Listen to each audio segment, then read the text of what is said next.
হে মানুষ, সময়কে মূল্যায়ন করো, কারণ তোমার হায়াত নামক মহামূল্যবান সময় খুব দ্রুতই ফুরিয়ে যাচ্ছে। সে তোমাকে মৃত্যুর দুয়ারে না নিয়ে ছাড়বে না। হে মানুষ, মৃত্যুর কথা বেশি বেশি স্মরণ করো, কারণ সে তোমাকে পরপারে নিয়ে যেতে সদা প্রস্তুত হয়ে আছে। হে মানুষ, কবরকে সত্যিকারের ভয় করো, কারণ সেখানে আযাব অনেক বেশি ভয়াবহ, যা তুমি সহ্য করতে পারবে না। ও হে মানুষ, আখিরাতের কথা এখনই চিন্তা করো, কারণ সেখানে তোমার সকল কৃতকর্মের যাররা যাররা হিসাব দিতে হবে। ও হে মানুষ, আল্লাহকে বেশি বেশি ভয় করো, কারণ কিয়ামতের দিন তার সামনে তোমাকে অবশ্যই দাঁড়াতে হবে এবং তোমার সকল কৃতকর্মের পূর্ণ বদলা নিতে হবে।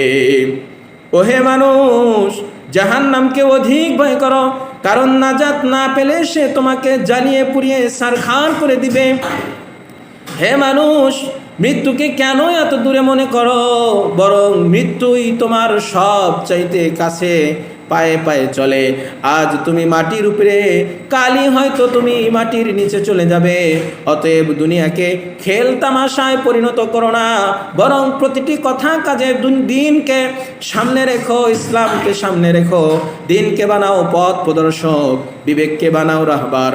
তওবার সুশীতল পানি দ্বারা মনকে ধুয়ে নাও, বারবার গুনাহগুলোকে ধৌত করো চোখের নোনা জলে। আকীদা পরিশুদ্ধ করো, গীবত বেদাত আর হারাম থেকে দূরে থাকো।